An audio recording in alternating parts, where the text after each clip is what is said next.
This episode is one of the first in a series of special segments from some of our episodes about the topics of career, parenting, and spirituality. The purpose of this podcast from the beginning has always been to bring you the wisdom of mentors, to be able to help you learn from their journeys and their mindset and their perspectives and their purpose, to be able to create a better life for yourself. So this series is yet another tool for you in that exact same direction. So get ready, listen in, take some notes, and identify for yourself, what do you want to change in your life in order to make your life even better for you? Let's begin. Here's Dina Kaplan from episode 28.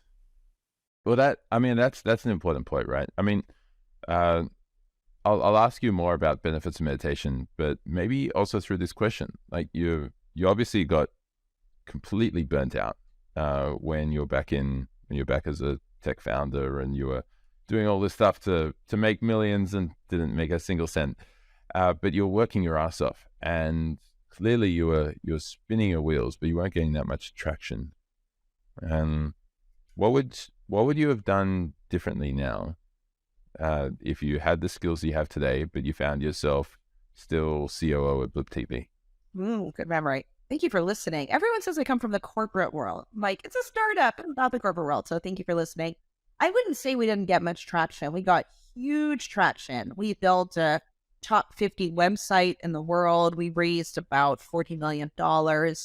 We had, I think it was 300 million video views a month. I think that was the metric. We built a big site. It was definitely a big site and a real company. I wouldn't say that we were spinning our wheels and not having traction at all, actually. But maybe what you're saying is that I'm not very new age, but now I'm going to say it's like new age, so forgive me. I didn't hold my center in that time. I mean, I would say what I didn't do was be successful at being myself. I was very much playing a role. So I know I've actually thought about that. If I were in that role right now, I would hire someone excellent underneath me who would handle all my emails. Just boom, take that off, so that working, quote unquote, working would not equate to answer emails. I wouldn't be allowed to do that. I would have to be proactive. And I had someone under me, but my co-founder wouldn't let me fire her. It was like a whole mess, but I would have stood in my power. And I would have actually said, we had all these people that wanted to buy the company, and those huge companies that all of us would know those names, would make an offer, and my co-founder would say, oh, no, sorry, we're waiting for the $1 billion exit. So we would say no to a $240 million offer or something in the hundreds of millions. So I would have spoken up for myself. I need a team. We were at this point in the company where there were 5 co-founders and whatever, X number of managers, all the managers of the different departments. I was the only manager that was running 7 departments by myself: business development, finance, accounting, on and on, PR, et cetera, HR. I was running all that without a single direct report. So I would have demanded a team. I would have demanded to have, like I said, someone under me that was handling all of the reactionary work, or most of it. And I would be proactive in terms of thinking strategically for the company.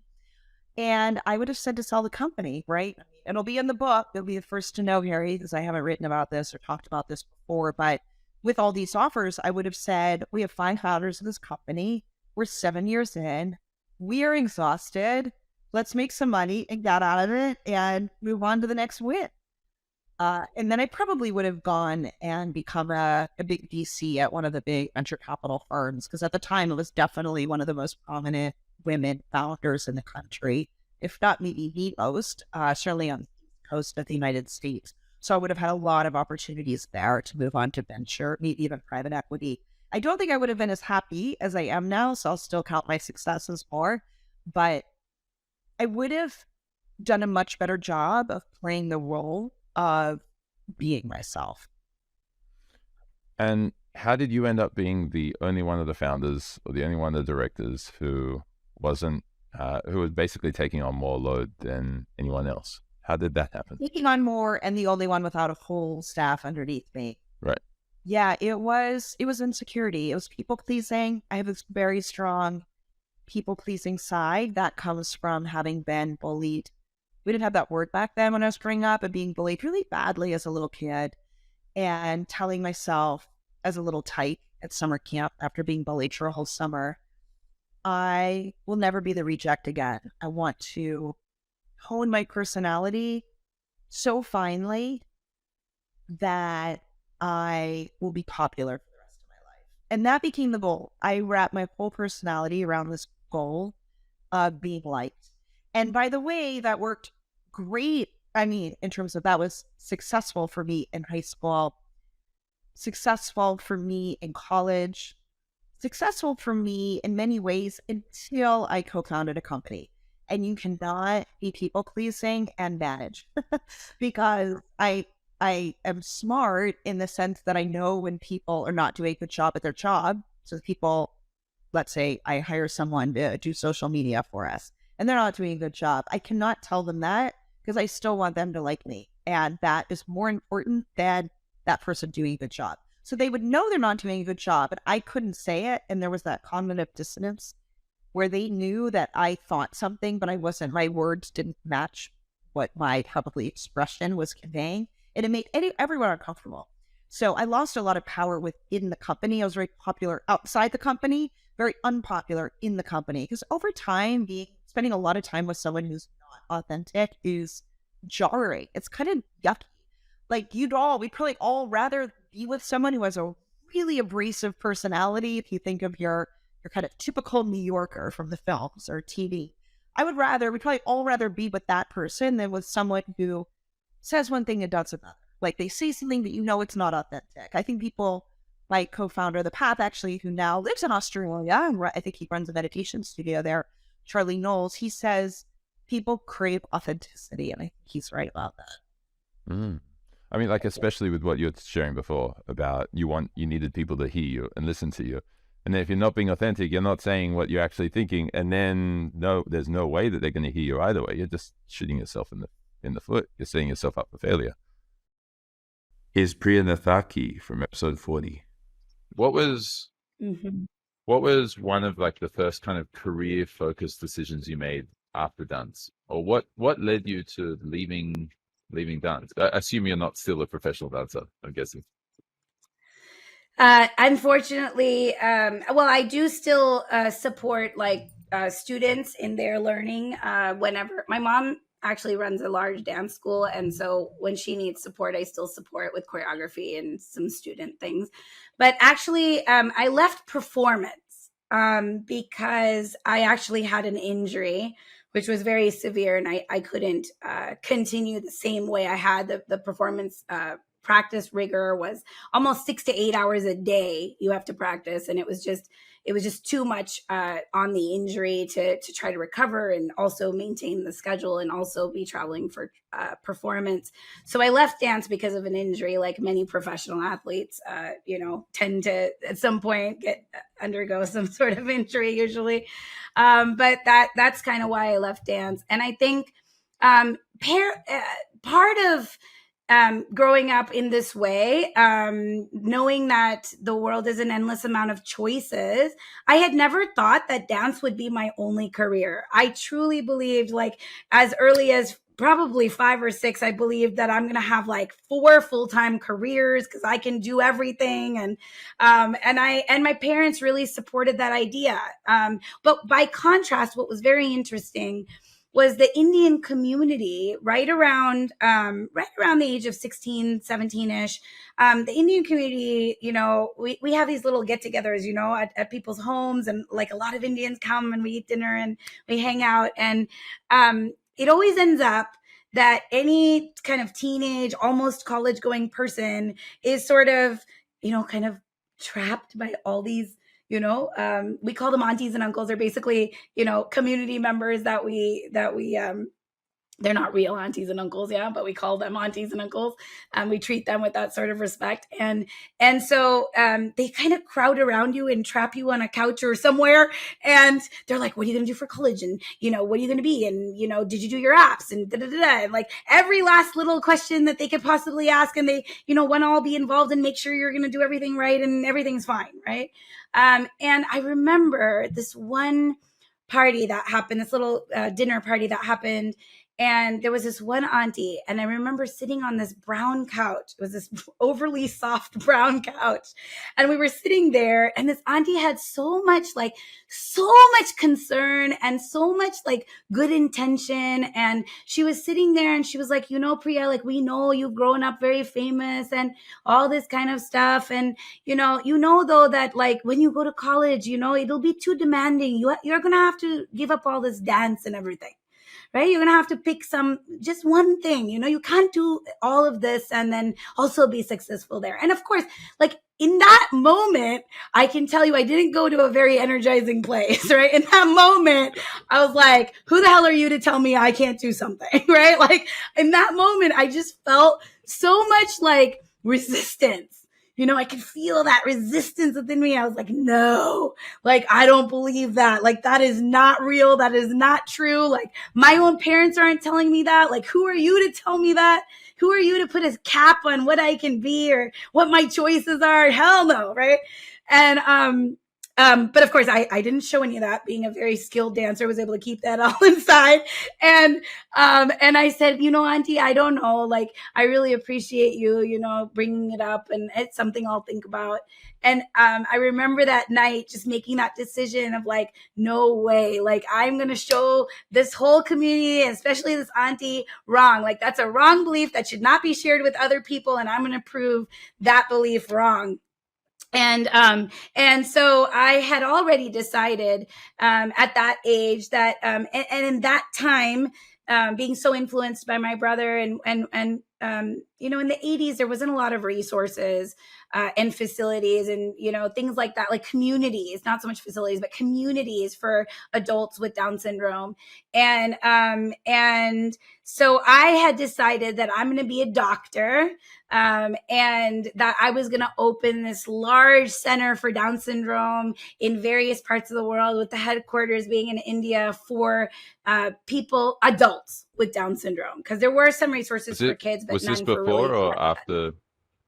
Sorry, was this before or after your injury that took you out of dance? This was before my injury. Yeah, this was right around 16, 17. My injury happened at about 25, 26. So and was that before or after your brother passed away? And my brother passed away when I was 34. Okay. Yeah. Okay. So, just to give the chronology of it. Each of these was like 10 years apart, this moment. And so at that moment, I had already decided, I'm going to do this thing and I'm going to build this thing. And actually at the time, my vision was my brother could be, one of the key people in that place. And by the time I get it going, he'll be an adult and he could run some programs and things. I like figured in some roles for him and all that. I'm pretty sure he wouldn't have agreed to any of those roles because that wasn't his mode of succession. But I had thought about all that, and I went on, I was on that achievers path, right? Like, I was recruited out of high school by a university. I went to university. I finished everything. Like, I finished high school in 3 years. I finished 2 degrees of college in 3 years. I finished 2 master's degrees in a year. And so I was just on this mission to get to that dream as quickly as possible, right? I got into medical school, took the MCAT, studied everything, got into medical school, deferred for a year because I wanted to learn the business, because I was like, I'm going to open the center. Like, it's not going to cut it for me just to know how to be a doctor. I'm going to have to also know the administrative side and all that.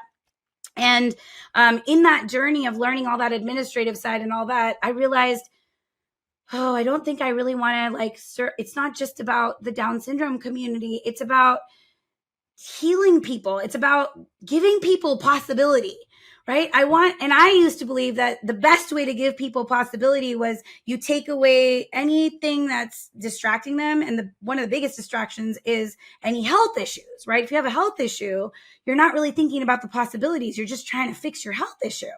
It's very, very challenging, you know? And so I naively used to believe that if you solve someone's health issue, then obviously, like, they will then, you know, have this beautiful emotional home, and they'll make possibilities and, you know, nothing else is needed. We just remove this physical barrier and boom, it just connects, right? Well, you know, I was like 16, so I didn't quite get that's not how it really works. You can get people out of a hole, but that doesn't put them at the top of the mountain. Here's Abby Gates from episode 30. You know, now that you say that, so I worked for a startup years ago, and you know, it was very clear that we were struggling with, you know, how we were positioned in the marketplace. Like, I don't know that our platform was as mature as we led our clients to believe. And you know, we invested a lot of time and energy into hiring all of these people to join the team to support this platform that, you know, was very clearly not hitting the mark. And then on top of it, it was very clear that we were going to have to, you know, readjust our go-to-market strategy, which meant, you know, different sales targets or different sales audiences, rather, different sales profiles. So were we going to go direct selling or partner selling? Like, it was very clear in this town hall meeting that we were struggling mightily to meet the demands of our clients. And then I felt that our entire employee team could see this. Like, it was very clear to me, you know, we are being sold, you know, snake oil here. And so I said, you know, I think I said something to the effect of, this doesn't make any sense at all. Like, none of this really lands in a way that makes any sense to any of us here. You know, something to that effect, like absolutely calling this out. You know, and I remember having a conversation with our chief product officer after the fact, and I think he was surprised by this. And, you know, nothing came of it, but, you know, I think, you know, thereafter, half the company was laid off, you know, within the next month. And so, you know, there was some like sense of validation I felt in the moment, but, you know, at the time it was, what was I hoping to glean from all of this? Like, what happens here? If I say this thing, it doesn't change anything.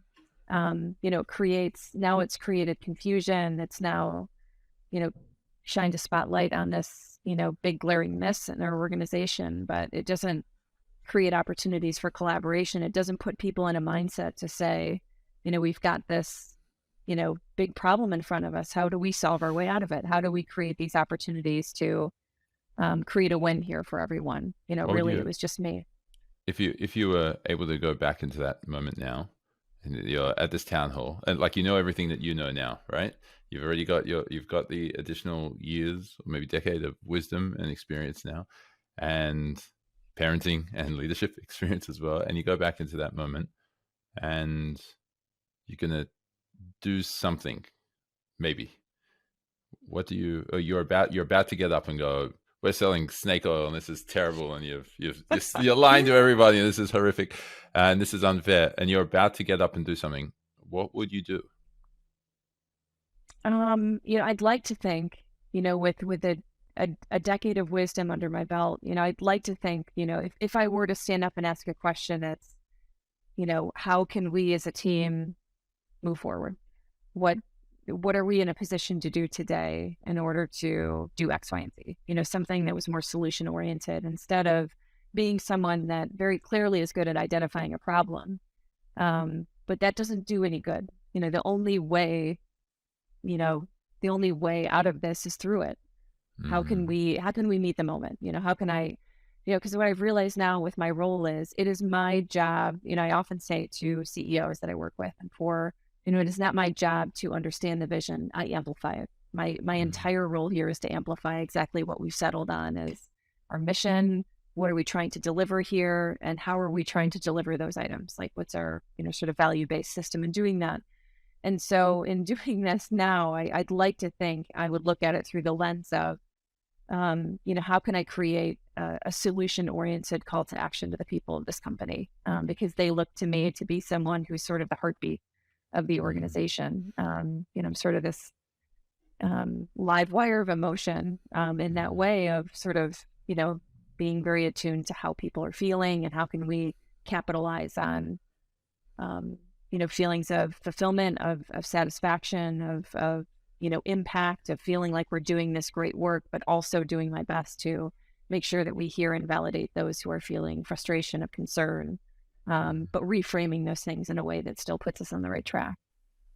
Here's Chelsea Pottenger from episode 33. When I was young, I was big into basketball, and I had some rejection along the way. I remember I didn't make this under-16s basketball state tryout team, and I was devastated. I was playing alongside Lauren Jackson, so that was the caliber of player I was competing up against. No pressure, everyone. No pressure. You should definitely judge yourself for not doing well enough. Yeah, definitely. Totally. And I remember I didn't make this team, and Loz made it, and we went home together in the car because we grew up in Albury together. And I called my coach, and I was devastated, and I was crying because at 16, you feel like that's your whole destiny, right? I'm meant to be playing in the NBA. Like, why didn't I make this team? And I called my coach, and he said to me, you know what, Chels, you're just not good enough yet. That's the truth. So you've got 6 months to turn this around to make, the state teams that can compete with the Australian junior teams. So if you want to do this, I'll train you at 5 a.m. every morning before school in Albury. Now, Harry, do you know how cold it gets in Albury winter? It's freezing, right? Mm-hmm. Down there. I'll train you at 5 a.m., Chelsea. Let's change your diet. Let's put you on some creatine, which is what they used to do back then, right? To bulk us up in the gym. And let's get you lifting differently in the gym, lifting weights. And 6 months from now, you might just make that Australian junior team. And that was such a driving force for me because he was bang on, right? Like I wasn't good enough yet, but with a different approach, I definitely could be. And so I trained hard and I did everything he told me to do for the next 6 months. And 6 months later, I actually made that team. Mm-hmm. And, I was like the second draft pick and, obviously Lauren Jackson was number 1 and I'm okay being her number 2 girl for sure in that team. But that was such a pivotal moment for me because it taught me about hard work and it taught me about discipline and it taught me about how to overcome failure.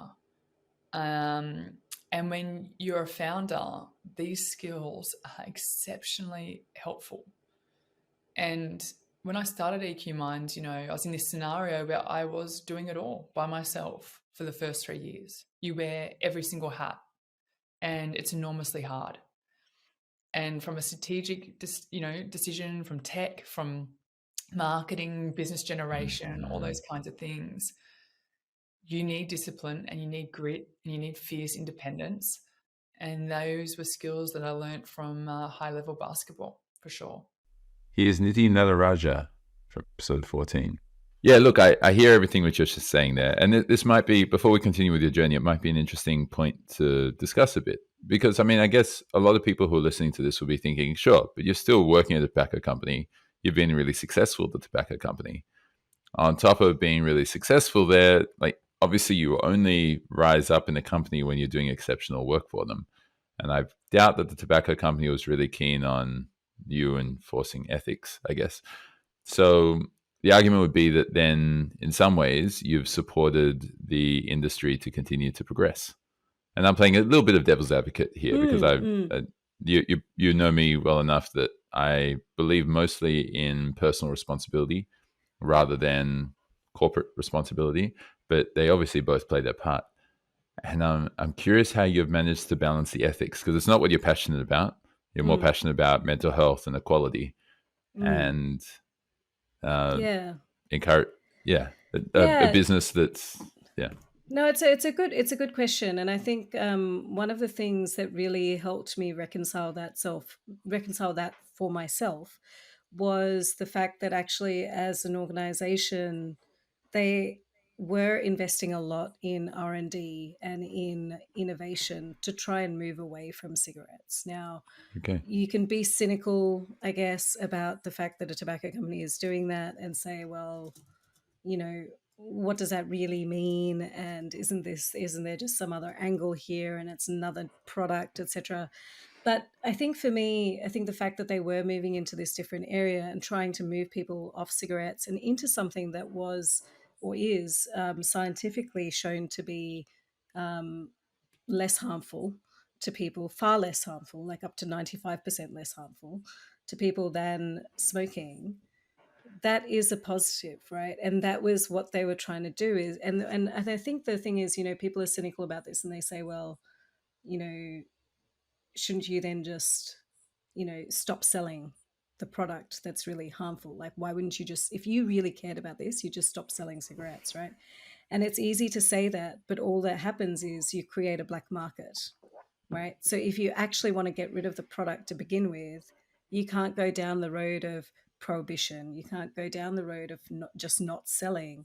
You actually have to have an alternate thing for them to transition to or move to, so that once they've transitioned enough people, then you can say, okay, we'll get rid of that, right? And so for me, I think this story and the fact that there were these, these other things happening behind the scenes, that was what allowed me to get comfortable in working for this company, because a lot of my work was in that area of trying to facilitate change and see how we could try and move Australia down that track.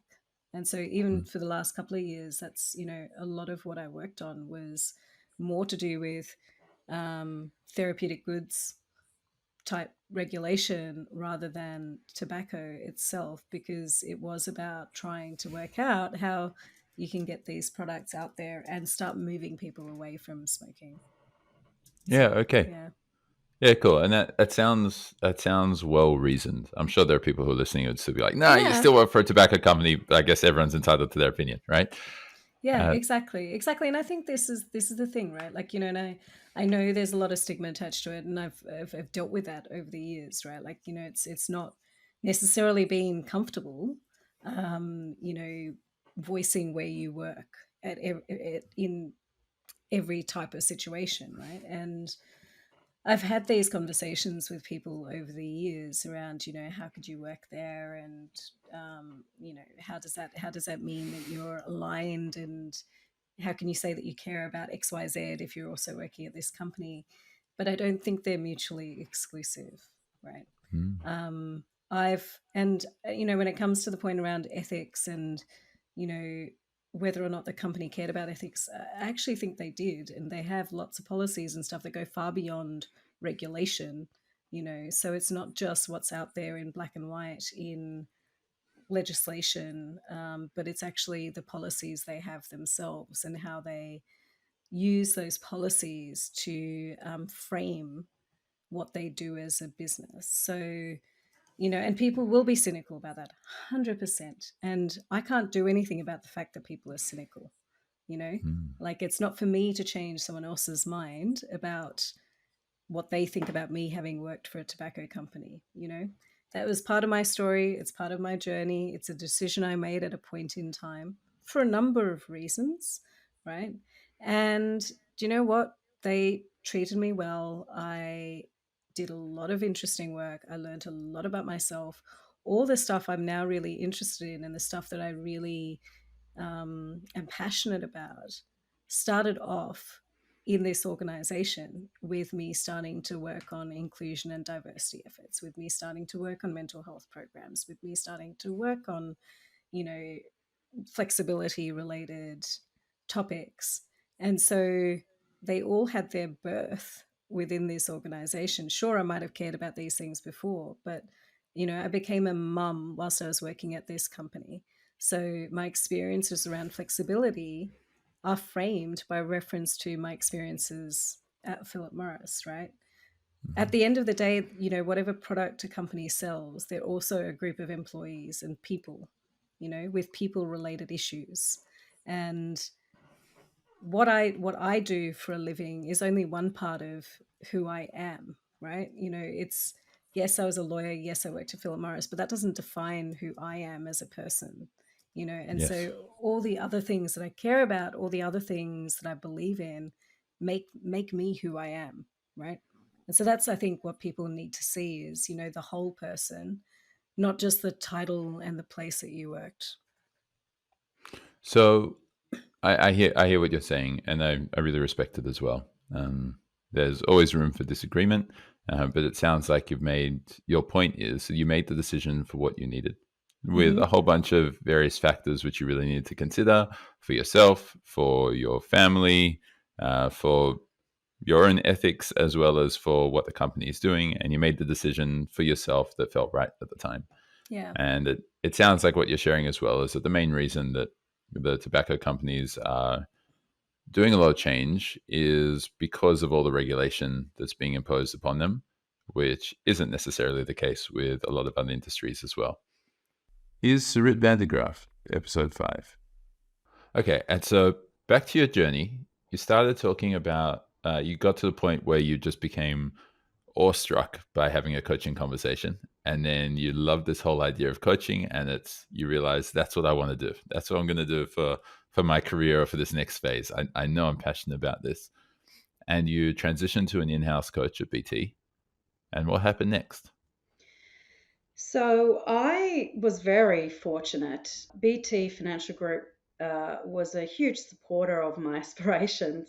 And I think it was definitely a win-win. And, they invested in me as much as I invested in being a loyal employee, essentially. And so I was subsidized. It was paid for by the organization, which I'm really still very thankful for, and really appreciative of the organisation for doing that. And I brought my knowledge back to the organisation. So at the time, I was an internal coach, and there was a team of coaches who were working with team leaders within our customer relations department. And I essentially brought that community of coaches together and helped them grow in their own coaching skills, and help them understand what coaching was and wasn't, and put together a bit of a tracker to help them coach the people in the customer relations department, and also supported the leaders to become coaches themselves.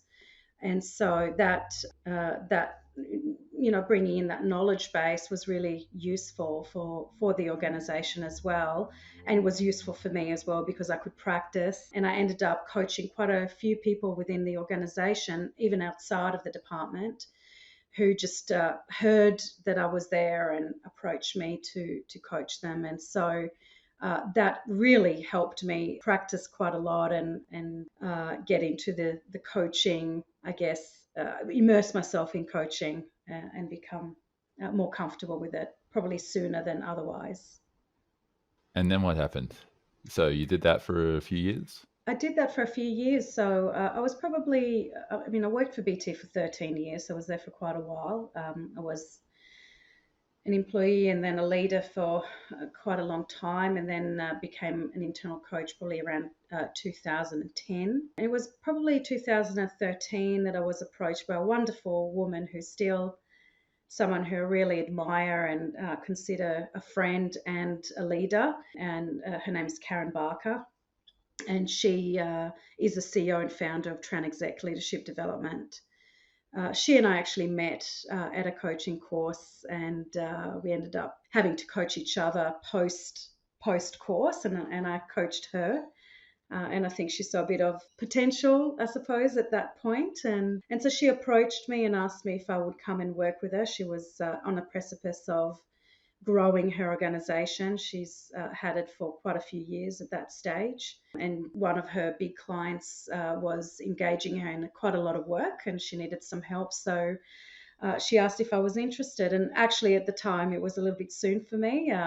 My youngest was quite young, and I was very risk averse at the time as well. I needed my stability and my superannuation, my sick leave, my annual leave. So I was a little bit hesitant at the time, although the idea was really attractive to me. And I guess that's the whole balance point, do I pursue this? Do I stay in what seems to be a more safe option, or do I take a risk and go somewhere else and see what waits? And so it took me a couple of months to really think about it, and Karen was very patient, and I'm very grateful for that. And in 2014, I started working with Karen at TranExec. So that was, again, one of the best decisions that I've made. I really flourished in that organization. I was hugely challenged. It's where my facilitation skills have really ramped up. There was no hiding because I was just there having to facilitate. So I had to learn very quickly and soon helped to grow the business by bringing in more coaches and becoming the head of coaching at Tranexec for a few years. And that saw me travel the world. We worked in India, as you mentioned, and the UK, Hong Kong as well. And so there was a very exciting time there where I was jet setting around the world and around the country, certainly traveling a lot and doing work that I loved. I will also add that it was quite high pressure from a travel perspective and having the children at home and not having other family in Sydney and having to try to find care for them when both my husband and I were busy. So, if I was away, and he might have been away as well, he's a very talented musician and he was traveling also overseas and around the country. So there were times when we were both away and we had to find a solution for that. So it was definitely a balancing act at that point, but certainly a very exciting time in my life. And I'm really happy to say that I'm still very much associated with Tranexec. Here's Káti Gapaillard, episode 39. And I worked in a job that was, I had the most amazing opportunity to work in a role that actually had regional responsibilities, which meant I was regularly traveling and moving to different places, working with different, cultures, different countries. And I was working in a for-purpose area. So I was working in education and bringing people together from an educational perspective across Europe, North Africa, Central Asia. So I was traveling around in those countries and understanding how people worked, what the differences were, what the similarities were, how we could make their lives better if we could, and work to do that. So that was part of my early career. And that probably was one of the reasons why I married probably later than I would have normally had I been in a different environment, because I was traveling a lot. I was doing a lot of things. I didn't marry in my 20s. I married in my 30s, which is the case now, but it wasn't 20 years ago. And so that has definitely, that travel and working with people at an international level has shaped a lot of my journeys. And I always tend to show up with that as a perspective. Okay. And so when you've been focusing on understanding the differences and similarities between different people, obviously you were putting the passion that you had towards these projects above the normal path that most people would take, right? Most people, they're settling in one spot, they find a spouse, they get married, they have kids, and they kind of try and work at their career a little bit, and then they kind of just juggle life and family. Oh, sorry, like life and work. And you kind of decided, you know what? Everything career and purpose, because this is my passion, this is where I'm going. Was there more to it that kept you in that environment? Or was there a bit of a fear of getting married as well, like of settling down, given how free you'd been until that point? What else was driving that? There was definitely a fear of being stuck in a place, not necessarily marriage, but when I was in finishing my degrees here in Australia, I could see everyone around me and where their path was going. And it's pretty much exactly as you described. Getting your first job, putting money down for your first house, getting your car, then getting married, then having children, getting your second car, getting your second mortgage perhaps, and moving forward with that. And I could see it pretty much right in front of me, and it didn't excite me. I wanted something that was more exciting than that. And I felt that what I wanted to do was, and what I was capable of doing was more than that. I'm not diminishing that at all, but I felt like I had more to give before I did that. And that's what really drove me to go overseas and travel. And as I said to you, I was incredibly lucky to have this opportunity with this job that also didn't keep me in one place. Even overseas, I was really traveling and doing a lot of things overseas and, working with governments in other jurisdictions, that is a challenge in itself. I didn't speak all those languages. As you can imagine, there's 20 countries. I didn't speak all those languages. So it was challenging. And I felt like I wanted that.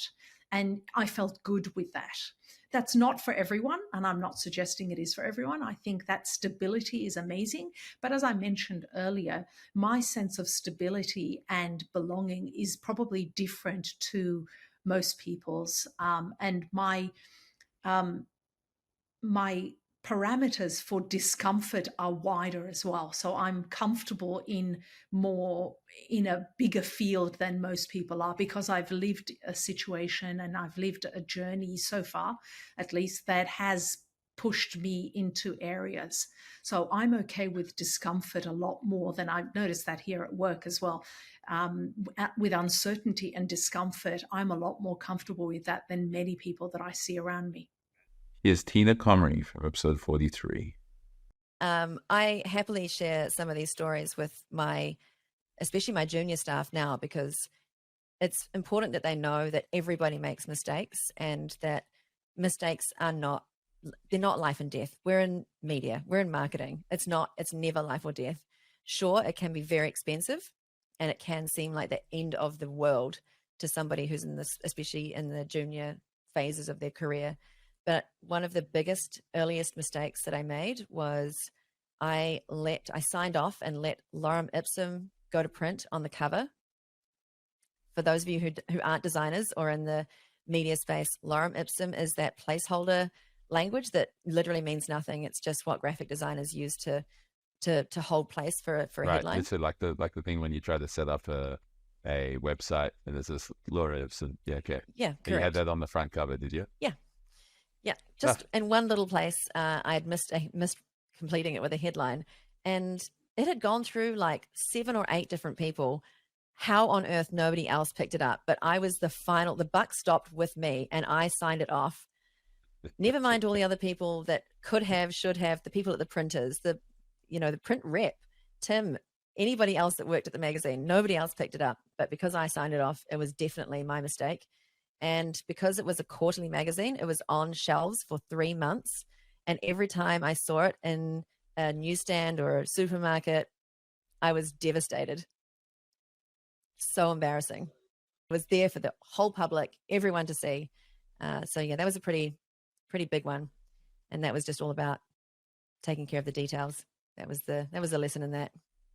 Yeah, well, this actually kind of it reminds me of something which was spoken about in the past. Which is this idea that when people are posting up on social media, or most things that they do in their life, when it suddenly comes onto the public forum, people feel like, oh no, like I've got to get this absolutely right. What if this goes viral? But there aren't that many things that actually go viral, right, on social media. And even if it does, well, great, it's gone viral with a mistake, but at least it's gone viral, which most people haven't been able to. Is that a similar lesson that you're sharing now as well? Yes. So I guess I can look at it from 2 ways. One being that something that goes viral digitally is easily fixable. I mean, you can pull it down, you can delete it, you can edit it, you can fix your mistakes online. Pre that, you could not. I had to live with my mistake in print for all to see for months and months.